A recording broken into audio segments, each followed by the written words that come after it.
Hello, and thank you for joining us for this episode of AMA's Marketing In. I'm your host, AMA CEO Bennie F Johnson. In our episodes, we explore life through a marketing lens, delving into conversations with individuals that flourish at the intersection of marketing and the unexpected. We hope to introduce you to visionaries whose stories you might not yet have heard of, but are exactly the ones you need to know. Through thought-provoking conversations, we'll unravel the challenges, triumphs, and pivotal moments that have been shaped by marketing. Today, I'm really excited and honored that our guest is Erin Levzow. Erin is currently Chief Growth Officer for Batch and Box, which is connecting people through, of all things, cookies. She was Chief Commercial Officer and Marketing Officer at the Museum of Ice Cream and has previously served Built by Girls, serving as an advisor to the Vice President of Del Taco. Erin brings more than 20 years of experience in marketing and sales development, looking at both innovation, impact, and profitable digital solutions. Erin, welcome to our podcast today. Thank you for having me. So my first question just starts off simply with this. Guilty pleasures. When I think about the career that you've had, you've been able to lead marketing for some really fun spaces that we all kind of light up when we hear, whether the Museum of Ice Cream, the work you've done with tacos or other food and wings. It's always the guilty pleasure. So talk a bit about your career in that vein. Yeah, I never thought anything could get better than tacos, right? I have a sign in my office that says, everyone's not going to like me. I'm not a taco. Then I went to ice cream and I thought, oh, I was wrong. No, it gets better. But guilty pleasures, I mean, I have a lot of them. I have hobbies like dance and ballroom dance. And then, I don't know, but we all like something great. The Batch and Box cookies that I get to advise on now are absolutely amazing. In fact, all three of my kids have said they are the best cookies they've ever had. Wow. That's high praise when your kids say they're best cookies because they're going to naturally run away because mom is working on them. Mm-hmm, exactly. We talk about kids and family and the work that you're doing. A lot of it has been targeting, in the marketing sense, trying to create experiences for kids and families. How has being a mom and a parent and a marketing leader kind of informed the way you think about the work? Well, it's great because I have a focus group. I quickly have a focus group surrounding me all the time. And they're not shy about telling their opinions ever. Like in case anyone else, you don't know if they're being truthful, my kids will always tell you the truth, which is great and humbling. But being able to build experiences, whether like my career started in Las Vegas where I worked in casinos, I couldn't really there was like no bring your kid to work day in casino life. And then all the way the complete other end of the spectrum with Museum of Ice Cream and Figure Eight, where it's all about experiential and families and kids playing and engaging. But what all of my positions have had in common is this ability to drive not just targeting, but human connection. Right. And so whether in Vegas, why do you go to Vegas? You go to escape. You go to feel like you can be someone else or be seen or just let your hair down. Why do you go to Museum of Ice Cream? Why do you enjoy running through the Del Taco drive-thru? Like there's something about that experience that need to want to connect with people. And with cookies, the same thing. And so I love the technology behind how we can help emphasize how we connect. And really at the core, it's human connection and experiential. Right. I love also how the human connection and the way and the work you've done also being layered with creating an environment to play and innovate. Mm-hmm. I love building teams. And when I build teams I believe work should be fun. You spend more time at work than you do anywhere else. So we have to have fun doing it. And I surround myself with people who want to have fun. And in fact, I had a conversation the other day with a gentleman he was very stressed. And I said, you know what? When I get like that, I think I'm not a brain surgeon. No one dies at the end of the day if someone didn't jump in sprinkles or get an extra taco or get their hotel room. No one dies. But I didn't choose that career. Right. What I chose is this great place where I can have fun and do things that bring people to something they didn't realize they needed. You know, not realizing what you needed. I thought about when we looked at like the flavors that inspire and either inspire love or curiosity or gross us out. Yeah. Like the Museum of Ice Cream, you work there, you were always creating things that we didn't know we needed. Mm-hmm. Exactly. So we did like a hot sauce, like a sriracha on ice cream. And I thought that's the grossest thing. I would never eat that. People lost their minds. They love that, right? And we always paired different things together, whether it was partnering with Kendra Scott. Someone would go, well, what does this nice jewelry have to do with Museum of Ice Cream? Well, we created a fun, playful atmosphere. And partnering together, we actually decided to hide jewelry in the sprinkle pool.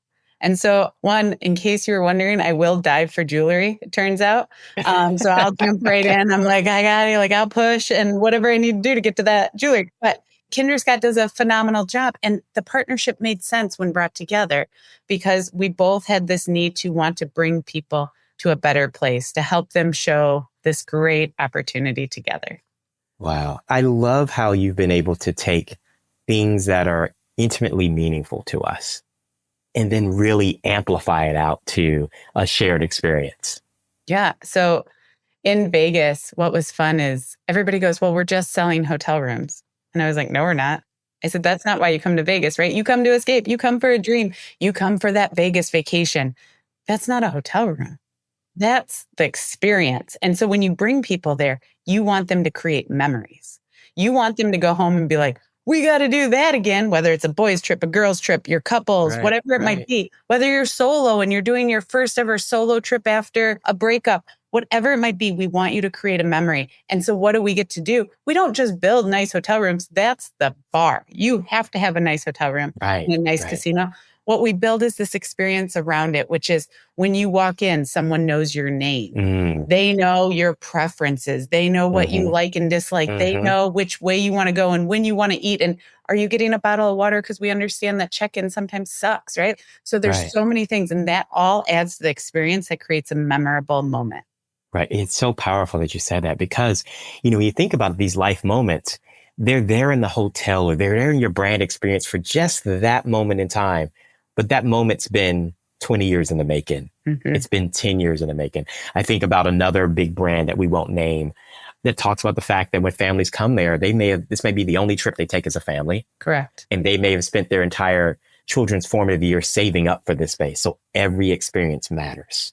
Yeah, every experience, every moment matters. And we actually call them like moments that matter. How do you create them? How do you create that? Whether it's what's that thing that whatever your product or experience is that you are out there telling people about, what is that thing that makes them not walk away and go, oh, I can take it or leave it? No, I have to go. I have to get in a line for Museum of Ice Cream. I have to go to Del Taco versus the other competitors, or to Jack in the Box versus the other competitors, or to this hotel, because it sets it apart. And that's the moment. That's the moment that matters. I'd love to ask you a bit about your approach to partnership, because you've had these spaces in which you've been able to have these brand activations, these brand multiplications, these brand hybrid spaces, however we want to define it. What do you look for in one, a good partnership opportunity, and two, a good partner brand? Yeah. So a couple of things. We've done a lot of partnerships. One, it has to make sense. It has to be like, what's your vibe? What's my vibe? Do these vibe together? But then, do I want to work with you? Meaning, are you a good person? Are you trying to do what I'm doing, which is to put good into the world, right? Are we going to have fun doing it? Is it cost effective? Like, what's in it for both of us? So it could be real dollars. It could be that you get something, or customer acquisition or retention. Why are we doing this? Is it because we have a new story we get to tell together? And then how are we going to make it work? And is it worth the kind of that saying, the juice worth the squeeze? And how much work is going to be involved in order? And I do a lot of partnerships that you think, whew, that must have taken years. And it wasn't years. Last year for Museum of Ice Cream, we said we wanted to celebrate National Ice Cream Day. And so we built a 60-foot sprinkle pool in Hudson Yards next to the vessel. We worked with Hudson Yards, who were phenomenal to work with. We went out and worked with Friendly's Ice Cream to hand out ice cream. And we did everything. And we had people coming up to us, who produced this? And we were like, we did. And they were like, no, where's your team of 50? And we're like, no, we did it. Because it turns out the whole when there's a will, there's a way. When you get good people in a room together that are there for the same purpose, you're going to build something amazing. And we served probably 100,000 people in 2 days, free ice cream and joy. So, and it could be anything. Years ago, well, not years ago, it wasn't that long ago, like 6 years ago in Milwaukee, my boss at the time, Greg Marcus, had said, I want to build an arts hotel. I said, okay. And so he said, what kind? So we went out and we looked at all the different arts hotels in the US. and decided what's cool about them, what's not cool, what do we like, dislike, and we put it all together. And what we built was an amazing experiential hotel called St. Kate, based after St. Catherine, the patron saint of arts. Yeah. In that hotel, we built Giggly. Giggly is Milwaukee's only champagne bar. And of course, we partnered with someone, champagne's called Giggly Juice or can be named Giggly Juice. So we partnered with Veuve Click to create these cool experiences in there. We partnered with Museum of Wisconsin Art to bring a museum into the place. So it had to make sense, but then are we going to want to work together?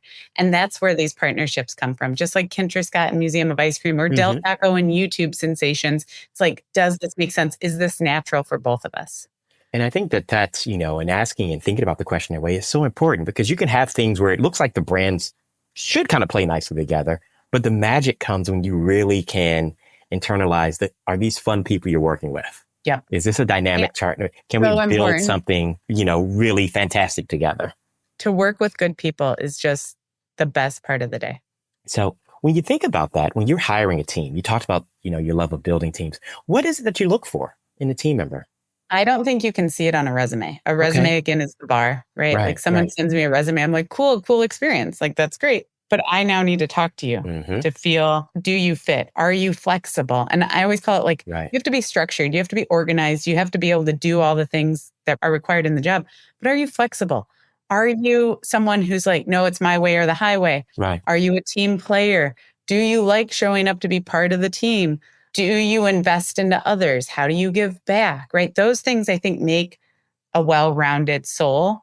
And that's what I look for. And then having a diversity and dichotomy of different types of folks. Because if we all look the same and sound the same and think the same, we're never going to move forward. Innovation comes out of hearing from different viewpoints, but then being able to go, not just yours, but someone else's, right? There's all those studies around when you get into a brainstorm, the loudest person wins. And you're like, no. So like you start with notes, you start with ideas on paper, and then you build it into a conversation so that you really are getting everybody's best thoughts out there and then building them together.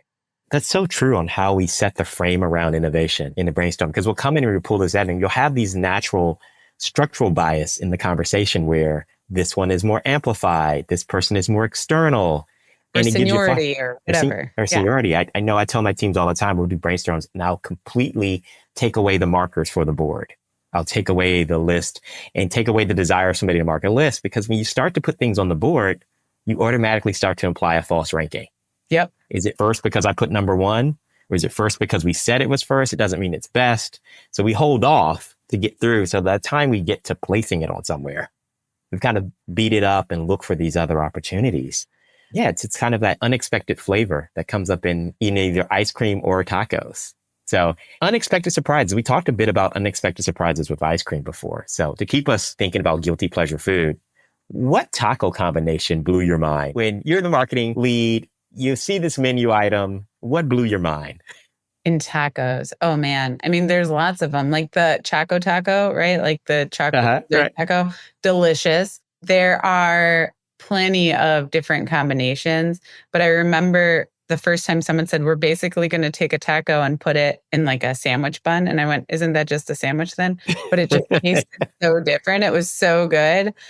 There's so many different things, but like, if you can dream it, you can do it in a taco, right? There's no limit to what you can put in there. What I love for you is the metaphor that comes in there. I think we all should have in there.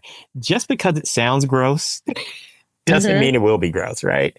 Someone will like it. Yeah, someone will like it, but being open to try it and experiment it, because there's some things that come in, and I'm sure if there were 5 taco creations, 3 of them were probably abominations. I'm sure. Well, and that's the whole point, is you test, trial, and go, and you can't be afraid to fail. And there's a Second City leadership book called Yes and. Yes. And I always talk to my teams about yes and. We'll be brainstorming, someone's like, we can't do that. And I was like, I think what you meant to say was yes. Yes. And here are some other thoughts, and let's build off of it. And in the back of your head, you might be like, that's never possible. But you'd be surprised what we can get to when you just keep building on it. And then we'll decide later. It doesn't mean it's going to market tomorrow. It means we'll decide later what happens. Let's talk a bit about that. Your influence beyond just the marketing team. How are you able to take those lessons and drive your influence as a marketing leader across the rest of the business? So I think it's a lot of psychological understanding, like psychology. When you think about what makes someone close off, well, when they feel like their voice isn't heard, when they feel like they have to be defensive, when there's a culture of fear, when someone tells them no. The word no, we have built in our society as a bad word. If someone hears no, they immediately are like, oh, you hate me. Versus, okay, well, let's flip that. What creates openness? What creates the ability to not feel defensive, to feel like you can put it out there without judgment? One, some of that takes time. How do you build a culture of that? Two, how are you an active listener? And then three, the yes and versus the no. Like, okay, I hear where you're going, or tell me more. I do a lot of that too. Like, tell me more why you're thinking that. Right. And a lot of time, other departments, other stakeholders, they just want to be heard. And a lot of times they're not wrong. It's what their priorities are and what they're getting judged against. Right. Those might not match with marketing's. And so it's figuring out, okay, well, who matters at this? The business matters, right? The business, the people matter. And the best way to get to that is to figure out if our priorities are misaligned or where they lie with each other. So it's a lot of active listening. It's a lot of wanting to do there, to be in those situations, because a lot of people shy away and put their silos up and go, I'm going to sit here in marketing. But marketing, we're a support mechanism. I can bring the horse to water, but everything else has to be running smoothly for the horse to drink, to leave and tell all their other horse friends to come back to the water, right? Like none of this matters if I do my job great, but nobody else does theirs great. So how we work together is such a key part of that. And being open, active listening, saying yes, understanding how our priorities line up. It's all part of it. So you've also had the privilege, and I say that working in federated models all the time, to have a space in which you have multiple doors, multiple experiences within your brand. As you get this alignment, what advice do you have for people who have brands that show up in multiple locations, or brands that show up in partnerships with franchisees or other spaces in there where you have influence, but not necessarily direct control? Yeah. So I love working with franchisees because their business is their baby. They want to make money for their business. So when you go in and you go, well, you're a franchisee to a concept. No, you're a business owner. I'm going to talk to you like you're a business owner and tell you why this is going to work or not work. And it turns out if you talk to them and they talk to you, they own a business. I'm trying to help support your business. You get a lot further than me coming and going, here's something we're doing from corporate. No one wants to hear that. Right. I don't like when anyone tells me what to do, let alone the quote unquote, the man. So corporate's not coming in to tell you anything. I'm coming in to partner with you to help your business succeed. That's what I'm doing. So there's lots of ways of how we approach people, but understanding what drives them, what's important to them, and then helping them see like you can help them get there. Because at the end of the day, they want their business to do well. I want everybody's business to do well in my umbrella, all the franchisees. Let me help you do that. Recently, you had a lot of time to be advisors for organization. Talk a bit about, it gives you a little bit of freedom of not being anchored to the core brand, having that objectivity, but talk a bit about what you've been excited about to be able to bring to these companies as, this great expertise. I think what I do really well is emotional and technology. I understand the emotion behind the consumer, the psychology behind the consumer, emotional intelligence, and then the technology and how it works, right? And a lot of times you find someone in my shoes that understand one really well or the other really well. They're really tech savvy, but they're going to give you the tech whether you need it or not. Or they're really emotionally intelligent, but they don't really understand how that technology works. And so what I've found the most interesting about all the companies I've worked with is being able to bring the right technology solution, whether it's the CRM, the CDP, or one of the other million acronyms we've decided to coin in marketing, to the table and go, here's how we're going to set it up. Here's what it looks like. And then how we drive that business. What's important? Sometimes it's as easy as looking with a new lens. Sometimes it's, no, we got to really dig in and get deep. But I love the mental shifting that comes along with it, right? It's not just one consumer, one business. It's all these different things. And I loved it when I worked on the agency side at Hathaway, which is now Bounteous. You were constantly mental shifting with technology. And I will tell you, in my next life, I will likely work in technology more and customer experience, bringing those two together, because that matters so much in how you drive your business forward. And what I'm hearing out there is all these companies going, right after COVID, we had COVID tech boom. And everybody's going, do you guys think we have too much technology? Does everybody have too much? And you go, Well, interesting. You might be right. And so figuring out how do you consolidate to what really drives the needle for you, what really helps your customer, and what is just a nice to have that we've coined one in one form or another as a have to have. But maybe if we take a step back and look at it, we don't need all those. It's interesting. Last night I was listening to a popular press business segment, and they were talking about employee engagement and satisfaction. And one of the areas that's triggering now with terms of lack of productivity and time, the number of apps and software platforms that people are having to navigate through is the downside of our contemporary space, whether it's work from home or work from anywhere. What people are starting to feel the pain is I've got 20 apps. Yeah. For 20 different things. I thought about you, but like too much technology. And I'm spending all my time having my apps fight each other. Yeah. And the push notifications and how that deters your brain. And I once got into it with someone because they were like, there's no such thing as multitasking. And there's a bunch of articles on it. And what they're actually finding is that the younger generation, and I'm going to pretend I'm in that, can do some multitasking. And it's not necessarily multitasking as much as they're able to quickly shift. And we're teaching the brain how to right? We only have 6-second attention span. So we're constantly like, oh yeah, I heard that. Oh yeah, I heard that. Oh yeah, I heard that. And so I guess it's one of the best things about my ADD is I've been able to do that. But there are still a lot of people who can't do that. And so it is overwhelming, to your point with the apps of like, I'll pick up my phone after having it down for 10 minutes and there's 40 push notifications. And so then everybody goes through these purges where they're like, clean it up, clean it up, clean it up, unsubscribe. What do I got to do? Like, I want to clean up my life. And then it all comes back. And so it's how do we set those boundaries? And we check the boxes and we miss the greater impact, right? The phone is not the reason why we wake up in the morning. Correct. Yes. It's human connection. Yeah, it's human connection, right? And sometimes we may artificially believe that I'm waking up this morning to resolve my email. Yeah. But that's not really why we're doing it. It's not what goes in. So I'm going to ask this question. What drew you into marketing? You've got a great background in all these other spaces in there, but I always wonder, what's the gravity that drives us into marketing? Losing my job. No, it was in Vegas and my degree's in theater. And so when I moved out to Vegas from small town Illinois, I thought I'd be a famous actor. And maybe, jury's still out on that. But I did that for a while at Caesars corporate and then fell into training and talent development after I took a training course for Caesars. Okay. And then the recession hit and everybody lost their jobs. And Caesars corporate recruiter said, we still are hiring a few jobs. Is there something you want to do? What interests you? And at the time, I just needed money. And the recession was horrible, but it was really horrible in Vegas. And they said, right, what do you want to do? I said, I'll be a housekeeper. Like, what do you got? And they go, what do you know about internet marketing? And I said, I have the Facebook from being in college. Right. I just got in there and I worked my way up. And it was a little bit later that a training position opened and someone said, do you want to go back into training? And I looked at everything I was doing and I said, no.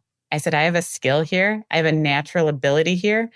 With a trainer or with an actor, everybody thinks they can do those jobs. I've sat at tables where, now to be fair, everybody thinks they're a marketer too.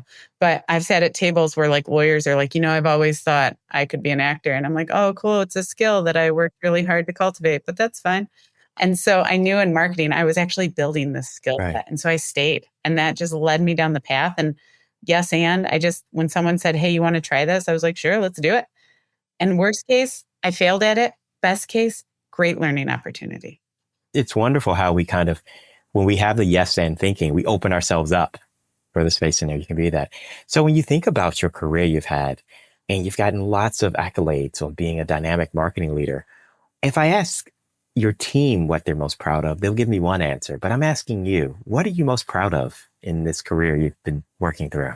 Well, you just answered it, my team, being able to help people. So when I help others, I feel the most fulfilled. When I help someone solve a problem, and it could be with anything. I mentor a lot of women in the space. I mentor a lot of men too, but mostly women who come to me and they say, how do I balance kids and work? How do I do this? How did you do this? How do you know what questions to ask? How do you know how to negotiate a job? How do you get over imposter syndrome? I get to help with that. Like, that's so fulfilling to me. And that's truly what I'm most proud of. When I see my team, which almost every person who's ever worked with me, I'm still in contact with in one form or fashion or another. And they come back and they go, hey, you remember teaching me this? I got to use it today. That is what I'm most proud of. When someone emails me and they're like, I was just thinking of you because remember when you told me that I tried it and it worked? I'm most proud of that. Right. And it does. There's this sense of like, I might not be able to change everything for myself. Right. But I can sure put a lot of tentacles of good into the world to help other people change their lives. That's incredible and powerful. And when you think about it, I know you've done work with an organization that helps girls grow and lead, and seeing that extension through your team and also working with younger folks in there. I hope you don't mind, but I'm going to ask this question because it made me smile so much. So let's talk about your youngest. So we were going to have this conversation. You know, not only is entrepreneur, is he marketing, is internalizing it, you have a portfolio marketer like living under your door without any training. Talk a bit about how, because the pride in your face is just wonderful. He makes me laugh every day. So his name's Liam. He's 8 years old. And I was working away, which this all started because I had told you that I'm excited for my kids to go back to school because summer has gone on too long. And I was working away and I look up and out my office window, my son has a Ninja Turtle little table set up and he's selling things on the corner. And I'm like, what is he selling? So I yell out the door. I'm like, what are you selling? He's like, just some house stuff. So he's selling household belongings on the corner of our driveway. And I go, what household stuff? He's like, just my stuff. And I'm like, whatever, thinking like, who's going to buy it? So he comes in, he's made some money. And my 14-year-old comes out of her room and she goes, where's my painting? And my son's like, I got $20 for that. And I'm like, what the? And I said, you can't sell other people's things. You can only sell your own things. And he's like, whoops. And so, of course, my daughter's like, well, give me the $20 and we'll call it even because that great deal. So then the second day, after having this conversation with him, I look out, he's not there. He's gone to the next street over. I can still see him, but he's a little further away. And he had asked me earlier if he could make a pan of brownies. And I thought he just wanted to eat brownies, which he's 8. He likes to eat chocolate. And he's taken this whole pan of brownies out there. And now he's selling brownies the very next day on a new corner. And he comes in, he goes, Mom, I made $60. And I'm like, what? For a pan of brownies that the box costs $1.47. And I'm like, that's pretty good margin, buddy. And so then the next day, his sister, his 12-year-old sister, has now gotten wise to this. And she's like, hey, I want to help you sell something. And he's like, let's do lemonade. He's like, Mom, how do you make lemonade? Can you show me that real quick? And I'm like, really? First of all, I failed there. They don't know how to make lemonade, but okay. So I show them. They head out. I go to leave to run the other one somewhere, and he's now on the other side of this road. And I said, what are you doing? He goes, well, I think it's better. The traffic's coming this way. They stop more when they're coming home versus when they're leaving. And I said, huh. And so he comes in last night with his sister, and he's like, we made $95 selling lemonade in one day. He's like, what should we sell tomorrow? And he tells my 12-year-old, here's what we're going to do. You're going to paint paintings. She's a very good painter. I'll sell them. We'll split it 50-50. And I'm like, oh, this kid has now learned about product diversification, knowing your target market trade area and flow of traffic, and understanding your consumer. And I'm like, also, based on his profit margin right now, I might need to go to the corner and start selling brownies and lemonade. It is shocking what he's able to do. And now he's upstairs. He's like, Mom, I have $240. And I'm like, I don't even know what to say. Like, good job. Way to go. Right. I told him to put it in a bank. And he's like, I would, but I don't know how you get it out of a bank. And I was like, that's a problem for all of us, buddy. And he's 8. So in being 8, it's a great kind of opening conversation about the future. What gets you excited about the future in marketing? Well, it's these kids. So you match what they're understanding about the world with creativity that they naturally have, right? Yes. And they'll ask me questions like, Mom, why can't we do this? And I'm like, I don't actually know. Why can't we? Why hasn't anyone created that? We should do that. Why not? And it's just so thoughtful and smart. The ideas, the only difference is they don't know how to make their ideas the next level. And so that's where we get to come in. And so that's what excites me, is because we have all these people in the world. Like one of the Built by Girls, young women I mentored, she came to me and she goes, I have this business idea. I've already started it. They found that there weren't enough bilingual books that were truly bilingual in the way of like, they were just translated by like a machine or like a basic thing, but they weren't really written as if that was their native language. And so it made it really difficult. There were still issues with reading them. And so she created them, and it's specifically for children. And I went, that is genius. And this young lady was 18 years old. And she had this idea. She'd been cultivating it for a year. And then she reached out. And I sat with her and we talked about how we get the word out and how we spread the news and how we get people who want to talk about it and share it. And especially like celebrities who are bilingual, what they could benefit from seeing these books for their children. And she just needed the guidance. She had the idea. She had the ability to say, I want to do this. And she needed someone to go, you can do this. And Simon Sinek talks about this a lot, which is all you need is one person in your corner. You're saying, you got this. You can do this. And 10 times out of 10, they're going to do it versus when nobody believes in them. And so what I like to do is, I'm going to believe in you. I'm going to cultivate you. And that's the next generation of marketer. The person who's going, I think I know what I'm doing, but I'm not sure. Yeah, none of us do. None of us have a clue. The difference is they just don't know that we don't have a clue yet. Right. And that doesn't have to stop you. No. So I've asked you about ice cream flavors. We've talked about tacos. So I'm going to ask you this. If cookies are a gateway to the future, what's your favorite batch and box cookie? Oh my gosh, they have a s'mores cookie, which is out of this world, but nothing is as good as a warm chocolate chip cookie. Like it's still so good. Wow. I think, it's funny. We've been talking and I love sitting down with you. That warmth and that moment and that reflection of a brand of leaving on nothing is better than a warm chocolate cookie feels like the best way to pause our conversation today. I love the energy and the commitment and the embrace of all these things that are a guilty pleasure, building the next generation of marketing, thinking about technology and engagement, and being open for what's next. Erin, we love your approach and the work that you're doing. We're always rooting for you. Not just because we like ice cream tacos with cookies, but we love how you've been able to make marketing powerful. Thank you. I appreciate it. Thank you for being a guest today and challenging us. And if you're looking to invest, you can invest in Erin's son. We're going to have him join us next time we get together. And so 6 months, my friend, let's come back again and have this conversation and talk a bit more. But as I said, it's been so helpful and so powerful to hear your story and narrative and to see your journey, whether it's tacos, hospitality, ice cream, cookies, or more. Thank you, Erin, for leading marketing with heart and the warmth of a chocolate cookie. Thank you so much. And thank you all for joining us for this wonderful, fulfilling episode of AMA's Marketing In. Once again, I'm your host, AMA CEO Bennie F Johnson. Learn more about dynamic marketing in the future with AMA. Check out more of the work that Erin has done in the past, either with the Museum of Ice Cream or currently with Batch and Box, to see more of the dynamic ways in which marketing leads with heart. Thank you all again.